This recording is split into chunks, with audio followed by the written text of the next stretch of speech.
नमस्कार मित्रांनो, आज या मालिकेमध्ये आपण पाहणार आहोत विक्रम इतका घाणेरडा असतो की आता सानिकाच्या गालाला हात लावायला लागलेलं असतो आणि आता धरते आणि या विक्रमला असं जोरात लोटून देते ना मागे आणि जोरात ए अशी ओरडते. आता बघायला लागलेली असते श्रावणीकडे की विक्रमची अक्कलच जागेवर आणली. जोरात त्याला असं ढकलून दिलेलं असतो. श्रावणीच्या अंगाला हात लावायची हिंमत कशी केली रे.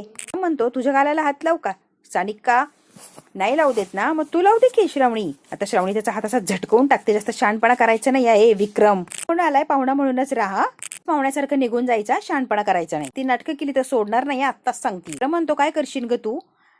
श्रावणी अशी सटकन कानाखाली ठेवून देते की त्याला दाखवलेलं असतं की मी काय करू शकते. ते फक्त कानाखाली मारलीये, नाही जर ऐकलं ना तर अशी बदडीन नक्की बस. श्रावणी शुभंकर शेलार अजून काय काय करू शकते कळेल. मुकाट्याने निघून जा, नाही तर दाखवेल मी काय. सोडून हातात दी ना. कशी झाली हे बोलायची. आता तेवढ्यात काय आई आलेली असते. नट्ट मोगरे आईचा एकच शब्द असतो आणि आल्या आल्या लगेच आई ओरडते. तर ते आवाज चढवती यांच्यावर आवाज चढवतीये. लाज जरा पण वाटत नाही काय गे. हिंमत कशी झाली आवाज चढवायची. माहित नाही याने काय केलंय. सानिकाच्या गालाला आणि कुठे कुठे हात लावायचा प्रयत्न केला. म्हणतात घाडगे पाटील हे खरंय का. लगेच आता विक्रम म्हणतो हे बघा. डोसक्यावर हात ठेवला अगदी प्रेमानं. करू नको, मी आहे, मी सांभाळीन तुला असं म्हणलो मी. चुकलं का माझं. नाही नाही तुम्हीच सांगा चुकलं का. असं तर निघतोच मी. इज्जतच नसेल माझी तर काय राहण्यात अर्थ आहे. नाही नाही नाही पाटील जाऊ नका जाऊ नका जाऊ नका. थांबा की साहेब जाऊ नका, तुम्ही थांबा बरं. अपमान केलाय ना. जिथे आमचा अपमान होतो तिथे आम्ही थांबत नसतो. आता की जावई जावई थांबा थांबा. खर्च जावई काय बोलताय तुम्ही. लग्न नाही नाही नाही अजिबात नाही. मी लग्न करत नसतो. तो मला लग्न बिग्न करायचं नाहीये. आता आई म्हणते थांबा थांबा थांबा, तुम्ही असं करू नका घाडगे पाटील. मी पाया पडते पण प्लीज असं काही करू नका. माझ्या पोरीला अशी नाही म्हणून जाऊ नका प्लीज प्लीज. मी तुमच्या पाया पडते, कुठेच जाऊ नका. रडकुंडीला आलेली असते. पोरीचं आयुष्य उद्ध्वस्त होईल, तिच्याबरोबर लग्न करा. मी पाया पडते, हात जोडते. माझ्या पोरीचं असं आयुष्याची वाट लावू नका. विक्रम खरं तर हे नाटक करत असतो. त्याला सानिकाशी लग्न करायचंच असतं. त्याच्यापेक्षा इतकी वयाने लहान मुलगी असते त्याच्यामुळे त्याला लग्न करायचं असतं. पण आता हे नाटकं करतो मुद्दाम की श्रावणीला आईने रागवावं बोलावं म्हणून सगळी घाडगे पाटलाची नाटकं चाललेली असतात. म्हणतो तुम्ही म्हणताय म्हणून शब्दाचा मान राखतो, पण माझी एक अट आहे, त्या अडवी ऐकायला लागणार तुम्हाला. आई म्हणते जी काय अट असेल ती असेल, तुम्ही सांगा फक्त, मी सगळं मान्य करते. सोनेने जर माझी पाय धरून माफी मागितली तर मी ऐकू शकतो. श्रावणी म्हणते मी आणि तुमची माफी हो शक्यच नाही. आई म्हणते गप गए. होणाऱ्या जावयाच्या बद्दल जर एक जरी वाईट शब्द काढला तर या जगात माझ्या एवढी वाईट बाई सापडणार नाही. तुला मी आत्ताच सांगते. श्रावणीला म्हणते आत्ताच्या आत्ता पाय धरायचा आणि माफी मागायची. आत्ताच्या आत्ता माफी मागायची आहे. आणि हो माझ्या जावयाची जर पाय धरून माफी मागायची नसेल तर लगेच घराच्या बाहेर निघायचा. 1 मिनिट सुद्धा माझ्या घरात थांबायचं नाहीये. मागायची नसेल तर लगेच चालतं व्हायचं. श्रावणीला माहितीये आता श्रावणी मजबूर असते. नाही माफी मागितली तर ही म्हातारी घराच्या बाहेर काढून देईन. श्रावणी बिचारी आता मजबूर झालेली असते. म्हणते याची माफी मी कधीच मागत नसते, तुम्ही मला काहीही करा. आई म्हणते ऐकायला नाही आलं, घराच्या बाहेर काढून देईन. महत्वाचं तू मध्ये बोलायलाच नको, तुझा काही संबंधच नाहीये. आता मध्ये बोललीये, चूक केलीये, माती खाल्लीये ना तर माफी मागायलाच लागणार आहे. त्यांचा अपमान केला, खोटे आरोप केले, जरा पण लाज वाटत नाही का गे पोरी. घाडगे पाटील हसत असतो आणि श्रावणीकडे बघत असतो. त्याला फार मज्जा वाटत असते की श्रावणीला बोलणे बसताय. आई नको नको ते आरोप लावतीये आणि आता कशी जिरली. इतक्या वेळ माझ्या कानाखाली ठेवून दिली आणि आता माझेच पाय धरायला लागतोय. विक्रम घाडगे पाटील जिंकलेला असतो. थोडक्यात काय श्रावणी बिचारी हरलेली असते. मजबुरी असते. श्रावणीला नाविलाज झालेलं असतो. काही झालं तरी विक्रमच्या पाया पडायला लागणार, नाही तर आई धक्के मारून तिला घराच्या बाहेर काढणार हे श्रावणीला माहिती असतं. श्रावणी आता विक्रमच्या पाया पडण्यासाठी खाली बसलेली असते आणि हात पुढे पुढे नेत असते. डोळ्यात पाणी येत असतं तिच्या की त्याची माफी मागण्याची लायकी नाहीये त्याची माफी मागायला लागते मला. श्रावणी रडत असते आणि आता त्याचे पाय पडायला लागलेली असते. खाली बसते आणि खूप विचार करते की या नालायक माणसाची माफी मागायला लागते ती ही माझ्या सासूमुळे. पण श्रावणी मजबूर असते आणि या मजबुरीचाच फायदा विक्रम घाडगे पाटील घेत असतो. आता हात पुढे घेऊन जाते आणि आता पाया पडणार असते. अगदी पायाला हात लावणार इथपर्यंत तिने हात नेलेले असतात. ती खूप मन घट्ट करून डोळ्यात पाणी आणून पायाजवळ हात नेलेले असते. आता पायाला हात लावणार तेवढ्यात काय श्रावणीचा हात पकडलेला असतो. येतो आणि तिचा हात पकडतो. उठ उठ श्रावणी. इतकं बरं वाटतं की मी याचे पाया पडायला लागली. शुभू आला म्हणून मी वाचले, नाही तर मला पाया पडायलाच लागलं असतं. महत्वाचा प्रश्न म्हणजे शुभूला प्रश्न पडतो की हा इथे काय करतोय. शुभूकडे तोंड वर करून हसत असतो हा विक्रम घाडगे पाटील. 1 नंबरचा निर्लज्ज माणूस असतो. विक्रमच्या पायाजवळ काय करत होती म्हणता. शुभू मी सांगतो की काय झालंय. सुरुवातीपासून जे काय घडलंय यांना सगळं सांगत असतात. सानिकाला बघायला आला, आम्हाला बाहेर पाठवलं, नंतर सानिकाच्या अंगाला हात लावायला लागला. मग श्रावणीने त्याला मारलं आणि बाजूला हो असं म्हटले. म्हणून तुझ्या आईला राग आला आणि तुझ्या आई विक्रमच्या पाया पडायला लावत होती. अण्णांनी जे काय घडलं ते सगळं खरं खरं सांगितलेलं असतं शुभूला अगदी डिटेलमध्ये की श्रावणी विक्रमच्या पायाजवळ काय करत होती. हे जे शुभूने प्रश्न विचारलाय त्याचं उत्तर अण्णांनी देऊन टाकलेलं असतं की या कारणामुळे ती पायाजवळ वाकली होती आणि त्याच्या पाया पडायला लागली होती. तुझा आला नसता वेळेत तर ती आता विक्रमच्या पायाच पडली असती. खरं आता जे घडलंय ते सगळं काही अण्णाने सांगितलेलं असतं आणि शुभूला सुद्धा खरं काय ते कळालेलं असतं. शुभूच्या लक्षात येतं की आई काल जे पेढे वाटत होती, सानिकाला स्थळ आलंय, खूप श्रीमंत आहे, थोडासा वयाने जास्त आहे पण एक नंबर नवरा आहे.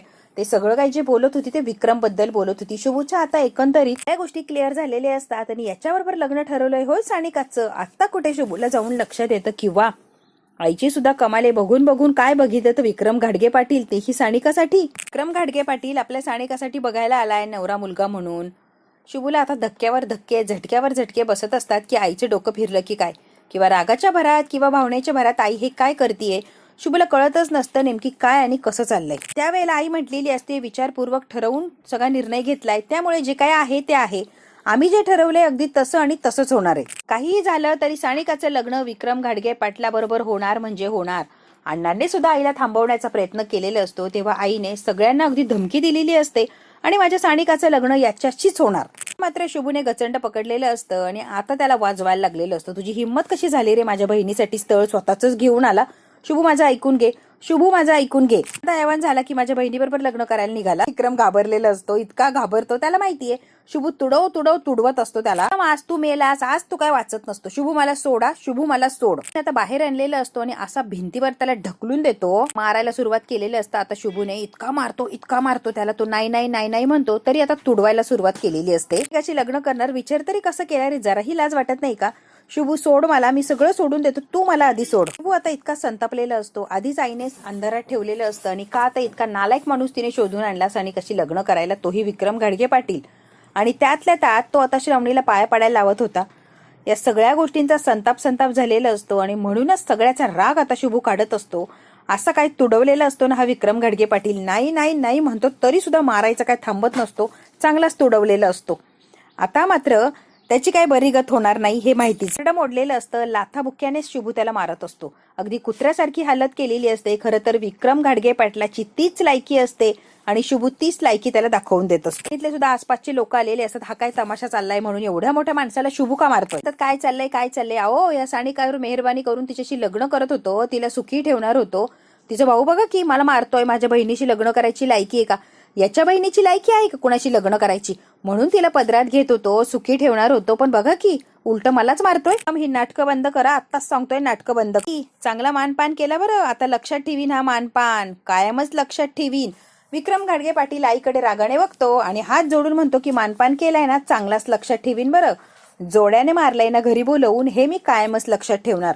विक्रम घाडगे पाटील नाराज होतो बिचारा, चिडलेला असतो आणि आता रुसून चाललेलं असतो. बदनामी करणार ना तिची, कुठं तोंड दाखवायला जागा राहणार नाही, शब्द आहे माझा शब्द. खितपत पडन सडन ती तरी सुद्धा कोणी लग्न करणार नाही, शब्द आहे माझा शब्द. घाडगे पाटील म्हणलेलं असतो तुझी बहीण सडणार म्हणजे सडणार, तरी कोणी लग्न करणार नाही. शुभम तू चल निघ. आता विक्रम पळतच गेलेला असतो तन तन तन करत आणि त्याचा जो असिस्टंट असतो तो सुद्धा निघून गेलेला असतो. श्रावणी म्हणते शांत हो ना, गेलाय ना तो. शुभू जरा शांत हो. आसपासची लोक आलेली असते तमाशा बघायला. शुभून तर झालं पिक्चर बघून, निघायचं आता निघायचं. आली तोंड वर करून, चला निघा. श्रावणी म्हणते शुभू जरा शांत होतोस काय रे, काय एवढी चिडचिड करतोय, जरा शांत हो ना. केलेली असतात चिडचिड करत आणि आईच्या मागे शोभीला दुसरा उद्योग काय, आईची शेपूट असते आणि तनतन करणं एवढंच तिच्याकडे असतं. ते केवढं मारलं विक्रम घाडगे पाटलाला शुभूनी. गरज होती शुभूने एवढं मारायची तर विक्रम घाडगे पाटलाला, एवढा श्रीमंत माणूस, त्याला मारायची काय गरज होती शुभूला. आम्ही तर लय घाबरून गेलो. शोभी असे नाटकं करत असते ना, घाडगे पाटील काय करण आणि काय नाही करणार, आम्हाला तर कल्पना करूनच कसं तरी होतंय, काय होणार आणि काय नाही होणार. अरे रे रे रे रे, मी इतकी मीठ मिरची लावून आईला अजून भडकून दिलेलं असतं. शुभू जातो, बोलायला जातो, आई तू काय केलंस. आई सटकन कानाखाली ठेवून देते, शुभूच्या मागचा पुढचा विचार करत नाही आणि शुभूच्या कानाखाली ठेवून देते. शुभूलाही धक्का बसतो की आई असं काय वागतीये. आई खरं तर चूक करायला निघाली होती, मी ती चूक सुधारवली तर आई उलट यालाच मारतीये. सगळ्यांनाच धक्का बसतो की आईचं हे वागणं काय. पर करून शुभू मला विचारतो, स्वतःच्या हाताने स्वतःच्या बहिणीचं आयुष्य उद्ध्वस्त केलं. आई उद्ध्वस्त नाही केलं, उद्ध्वस्त होण्यापासून वाचवलंय मी. तू जरा भानावर ये. भावनेच्या भरात आणि रागाच्या भरात तू काय करायला निघालीये जरा विचार कर की. आणि घाणेरडा माणूस एक नंबरचा, त्याच्याशी आपल्या सानूचं लग्न लावून देते होय. ते गप्प बस नालाय का, शहाणपणा शिकू नकोस. दुसरी मुस्कडीत देते आई. मुस्कडीत देणार असा हात वर करते की लगेच गालाजवळ गेलेला हात श्रावणीने मागे ओढलेला असतो आणि श्रावणी म्हणते बास आता. ते सासूबाई काय करताय हो, शुभूने वाचवलंय सानिकाला तर तुम्ही त्यालाच का मारताय आणि त्यालाच का दोष देताय. एकदा मारलं ठीक आहे, दुसऱ्यांदी पण त्याला मारता आणि दोष देता. तुमचं काय चाललंय सासूबाई, तुमचं तुम्हाला तरी कळतंय का. श्रावणी आता सासूबाईला बोलत असते. पटकन तिने हात सोडलेला असतो सासूबाईंचा. ते सॉरी, खरंच सॉरी. शोभी श्रावणीला जोरात अशी लोटते आणि म्हणते, काय गए टवळे, माझ्या आईचा हात पकडला. येऊन तुझी 4 दिवस झाले नाही तर एवढी हिंमत वाढली की माझ्या आईचा हात पकडला आणि तिला डोळे दाखवतेस होय. टवळे, चांगलेच रंग दाखवायला लागलीस ग. हात पकडते, एवढी हिंमत, एवढा माज आलाय तुला. आता ही शोभी काय फक्त निमित्त बघत असते काहूर करायला की लगेच शोभीने सुरू केलेलं असतं. बघ बघ तुझी बायको माझ्या आईचा हात धरतीये, एवढी हिंमत आहे तिची. शोभी एक नंबरची बावळट मुलगी असते. तिला ना बोलायचं ना वागायचं, कशाचीच काही मॅनर्स नसतात, फक्त तमाशा करायचा एवढ्या ती एक नंबर असते. आता काय तिला आयतं कोलीत मिळालंय, आता तमाशा तिने सुरूच केलेलं असतं. हात पकडायले वा. आता श्रावणीचा हात पकडलेला असतो आणि असा हात उलटा पकडलेला असतो. श्रावणीला इतका त्रास होत असतो, श्रावणी रडत असते, तरी सुद्धा ही शोभी तिचा हात मोडते की काय असा हात पकडलेला असतो. शेवटी शुभू पुढे जातो आणि शुभू तिचा जोरात असा झटका देऊन हात सोडतो. तू एक स्त्री असून सुद्धा एका स्त्रीचा छळ करतेय, जरा पण काही लाज वाटत नाही का ग? काहीच वाटत नाही का ग? का त्या श्रावणीच्या मागे लागलेली असते? तिने काय तुझं बिघडवलंय? आम्हाला दयामाया कळतंय का? नाहीये. तुझी जी अवस्था आहे ना फक्त आणि फक्त तुझ्या आणि तुझ्या बायकोमुळे झालीये, नाही तर सानूची ही अवस्था होतच नव्हती. आता शोभे, आता एक शब्द पण बोलू नका, माझ्या इतकं वाईट कोणी नसणारे. आता आवाज बंद कर शोभे. मी म्हणते सासूबाई, तुम्हाला खरंच वाटतं का हो शुभूने जे केलंय ते चुकीचं आहे? गाडगे पाटील किती नालायक, किती थर्ड क्लास किंवा किती घाणेरडा माणूस आहे हे तुम्हाला माहिती आहे, तरी सुद्धा सानूचं लग्न त्याच्याशी लावून द्यायला निघालात होय. बाहेर गेला तेव्हा घाणेरडेपणाने सानिकाच्या अंगाला हात लावला, 2-3 वेळेला हात लावला आणि परत हात लावायला लागला, म्हणून त्याला मी दूर लोटला होता. हे विसरलात का तुम्ही? तो काय त्या नीच माणसाने सानूच्या अंगाला हात लावला. तो विक्रम माझ्याकडनं मेला, मी काय त्याला सोडत नसतो. तो घेतल्याशिवाय मी काय त्याला सोडणार नाहीये.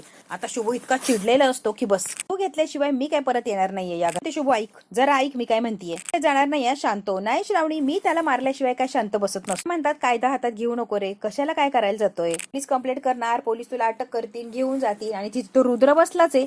रुद्र तुला किती टॉर्चर करेन हे तर तुला माहितीच आहे. प्लीज जर तुला घेऊन गेले तर मी काय करू? तू विचार कर ना माझा. त्यातल्या लोकांचं काय होईल? तुझ्या भरोशावर आम्ही आहे. तू जर जेलमध्ये जाऊन बसला तर आम्ही काय करायचं? त्याच्या बाहेर एक पाऊलही टाकणार नाहीयेस आणि असं काही करणार नाहीये जेणेकरून आम्हाला सगळ्यांनाच वनवास भोगायला लागेल. तुला कळतंय का शुभू?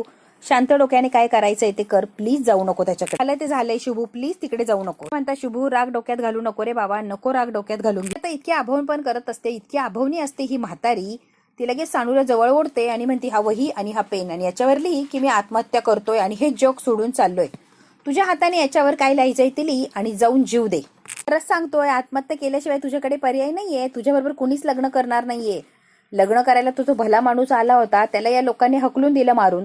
आता तुझ्याशी कोण लग्न करतंय? तुला आत्महत्या केल्याशिवाय पर्याय नाहीये. सानू, तू आत्महत्या करत. बहिणी ना समाजात तुला जगूच देणार नाही. प्रत्येक वेळेला अशीच मागे खेचणार आणि असंच तुझं वाटोळं करणार. जोपर्यंत ही पोरगी आपल्या घरात आहे तोपर्यंत ती कुणाला सुखाने राहू देणार नाही. जेवढं सगळं झालंय त्या सगळ्या गोष्टीचं खापर ही आई अजून सुद्धा श्रावणी वरच फोडत असते की श्रावणीमुळेच आज सानिकाचं लग्न होता राहिलं, नाही तर आज त्या विक्रम बरोबर लग्न झालंच असतं. त्यासारखं स्थळ त्याने लाथाडून लावलंय या दोघांनी. का तर तुझं सुख यांना भोगवलं नसतं ना, म्हणून जोरात त्या सानिकाला ढकलून देते. जा आणि मर कुठेतरी, तोंड काळं कर. पाप आमच्या घराला नकोय, जा आणि मर कुठेतरी, तोंड काळं कर तुझं. श्रावणी चाललेली असते रागारागाने. सानिका चाललेली असते. श्रावणी तिचा हात पकडते. सानू थांब. सानू मी काय म्हणते आधी ऐकून. ते सासूबाई तुम्ही काय करताय? तुम्हाला तरी कळताय का? त्यावर दबाव आणताय, जबरदस्ती करताय. ती तशी मेली काय आणि लग्न करून विक्रमच्या घरात राहून मेली काय? एकच पडणार आहे. कशाला तिला मारताय तुम्ही? सगळे मिळून काहीतरी मार्ग काढूया. नका जबरदस्तीने लग्न करायला लावू तिला. काय म्हणेल, लोक काय म्हणेल याचा विचार करू नका सासूबाई, प्लीज. हात जोडते, पाया पडते, तुम्ही जरा शांत बसा. समाजाचा विचार करू नका, आपल्या पोरीचं बघा. तरी काही झालं तरी श्रावणी बद्दल काही ऐकून घ्यायला तयार नसते. श्रावणी चांगली आहे हे ती मान्यच करत नसते. आता राग तन करत तिथून ती निघून गेलेली असते. ही शोभीला केस डोक्याला हात लावून शोभी सुद्धा निघून गेलेली असते. खाली बसते कारण ती आता थकलेली असते या सगळ्या प्रकरणाला. ती खूप रडायला लागते. सानिका रडू नको बरं, शांत बस, अजिबात रडू नकोस. त्याला आता श्रावणी समजावत असते, शांत करण्याचा प्रयत्न करत असते. सानिका सुद्धा त्यांचीच पोरगी असते. श्रावणी एवढी जीव लावते, एवढं प्रेम करते. ती म्हणते बाजूला हो, अजिबात मला हात लावायचा नाही आणि माझ्या जवळ यायचं नाही. तिचा अपमान करते आणि सानिका निघून गेलेली असते. अण्णा म्हणतात श्रावणी बाळा मानसिक तणावामध्ये बाळा, तिचं मन थाऱ्यावर नाहीये. तिच्या मनात काय घालमेल, काय उलघाल होती तिचं तिला माहिती. त्यामुळे सानिका तुझ्याशी जी काय वागली बोलली त्याचं एवढं मनाला लावून घेऊ नको. ते नाही, अजिबात मी वाईट वाटून घेणार नाही. अण्णा तुम्ही टेन्शन घेऊ नका. शोधायला गेला होता ना रे तू? काय झालं? तर होतंय, तब्येत बरी नव्हती म्हणून मी माघारी आलो. मी शुभूच्या अंगाला हात लावून बघ, त्याला खूप ताप आलेलं असतं. ताप आलाय शुभू? ताप वगैरे काही नाहीये, थोडं पडलं की बरं वाटेल. पर होऊ नको, हायपर का होऊ नको.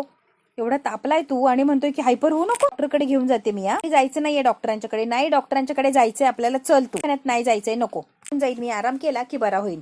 ते गोळी घ्यायची आणि निमूटपणे आराम करायचा. घेतो आणि ते पडून राहतो, चालेल. करून टाकते आणि तुला गोळी पण आणते, तू बस इथे. आता अलकनंदा आणि विक्रम घाडगे पाटील मस्तपैकी हसत असता. शुभूच्या घरी जो तमाशा झाला कदाचित त्याचा आनंद होत असेल याला. मस्त यांची मीटिंग रंगलेली असते आणि जोर जोरात टाळ्या देऊन देऊन हसत असते. नंतर सुद्धा तेवढीच घाणेरडी असते. ती म्हणते घाडगे पाटील कमाल केली, तो बाजीच मारली. मोठा शुभूच्या घरी तमाशा केला. वा वा वा घाडगे पाटील एकच नंबर. काय झालं सांगा की, सांगा पुढे काय झालं. अलकनंदाला फार इंटरेस्ट असतो की घाडगे पाटलांनी तिथे जाऊन काय काय तमाशे केले. घाडगे पाटील सुद्धा काही कमी नसतो, एक नंबरचा नीच माणूस असतो. तिथे काय काय घडलं, कसं कसं घडलं, अगदी डिटेलिंग मध्ये सांगत असतो तो. आणि हे सगळं अलकनंदाला ऐकायला फार छान वाटत असतं. वा वा वा वा घाडगे पाटील एक नंबर एक नंबर. कसा राडा झाला, कशी रडारड झाली, मग कसे तमाशे, मग कशी मारामारी, सगळं काही घाडगे पाटील सांगत असतो. मी जेव्हा नवरदेव म्हणून गेलो तेव्हा ते लोकांचा चेहरा बघण्यासारखा होता. नंतर काय आणि कसे तमाशे झाले सगळं काही तो सांगत असतो. आणि अलकनंदाला फार इंटरेस्ट असतो. किंवा छान छान छान त्या श्रावणीची जिरवली आणि शुभूची सुद्धा जिरवली, चांगलीच त्यांची लायकी काढली. अलकनंदाला फार छान वाटत असतं. म्हणत असतो कसं आहे ना अलकनंदा मॅडम, तुम्ही म्हटलं तिथे जायचं, तमाशा करायचा, शुभू आणि श्रावणी बद्दल असं काय सांगायचं की जेणेकरून ती म्हातारी तापली पाहिजे आणि त्या श्रावणीला आणि शुभूला अजून टॉर्चर केलं पाहिजे. तुम्ही जसं सांगितलं ना मॅडम तसं आणि तसंच तमाशा करून आलो या त्यांच्या घरी. असं काय सांगितलंय ना मी, आता त्या शुभूला आणि श्रावणीला त्यांच्या घरातले काय घरात थारा देणार नाही बघा, त्यांची अशी हालत होणार ना की बघा. विक्रम घाडगे पाटील या नाटकाला 100 पैकी 100. वा वा वा वा वा कमाल कमाल कमाल. विक्रम घाडगे पाटील काय सॉलिड काम केले. अलकनंदाला फार आनंद मिळत असतो की विक्रम घाडगे पाटील चांगलंच काम करून आलाय, श्रावणीच्या घरी जाऊन चांगलाच तमाशा केलाय. बिचारी श्रावणी, बिचारी सानिका, काय हालत झाली असेल विक्रम घाडगे पाटील त्यांच्या घरी. काय सांगू मॅडम, कमालीची हालत झाली होती बघा, बघण्यासारखे चेहरे होते सगळ्यांचे. आता फार आनंद मिळत असतो विक्रमला आणि इकडे अलकनंदाला की तिथे असा तमाशा झाला किंवा त्यांचे असे धिंडवडे काढले, त्यामुळे हे खूप खुश असतात दोघेही. त्याची आई सगळा राग श्रावणीवर काढणार आणि श्रावणीला चांगलीच ठेचणार. नंदा म्हणते पुढचा डाव असा खेळू ना आपण, असा खेळू ना की कमालच. अनुराधा आहे ना शुभेची आई, ती हे लग्न मोडून टाकणार. शुभ्याला आणि श्रावणीला या लग्न जे मोडलंय ना त्याला जबाबदार धरणार की तुमच्यामुळे माझ्या पोरीचं लग्न मोडलं. मग काय शुभ्या आणि श्रावणीचंच ती लग्न मोडणार, बघाच तुम्ही कसं आणि काय. माझ्या पोरीचं लग्न नाही जमलं तर तुम्ही तरी कशाला लग्न करताय, तुमचं लग्न सुद्धा मोडलंच पाहिजे. ती अनुराधा आहे ना असंच वागली पाहिजे घाडगे पाटील. आता असा डाव साधायचा आहे. त्याला घराबाहेर हाकलून देणार यात काही शंकाच नाही. आता अनुराधाला फोन लावलेला असतो या विक्रमनं, त्याला फोन लावलेला असतो की तुला जे काम सांगणार आहे ते झटपट काम करायचं नाही तर टंगड्यात उडून हातात दी ना, ते काम झालंच पाहिजे. अलकनंदा आता विक्रमकडे बघत असते आणि अलकनंदाला माहिती आहे आता काय डाव खेळतो आणि काय नाही. त्यानंतर अनुराधा कशी चिडणार आणि बिचाऱ्या श्रावणीला आणि शुभूला कसा त्रास देणार. अनुराधाला इकडे लगेच फोन आलेला असतो. अनुराधा म्हणते श्रावणीला मी काही सोडत नसते. आईचं बोलणं ऐकलेलं असतं सानिकाने आणि सानिकाच राग कुठेतरी गेलेली असते. बघू आता सानिका नेमकी कुठे गेलीये, श्रावणीला रागवायला गेली की स्वतःच्या जीवाचं काही बरं वाईट करायला गेली. हे जर बघायचं असेल मित्रांनो तर बघायला लागणार आहे आपल्याला पुढचा भाग. हा भाग इथेच संपतो. व्हिडिओला लाईक शेअर सबस्क्राईब नक्की करा. धन्यवाद मित्रांनो.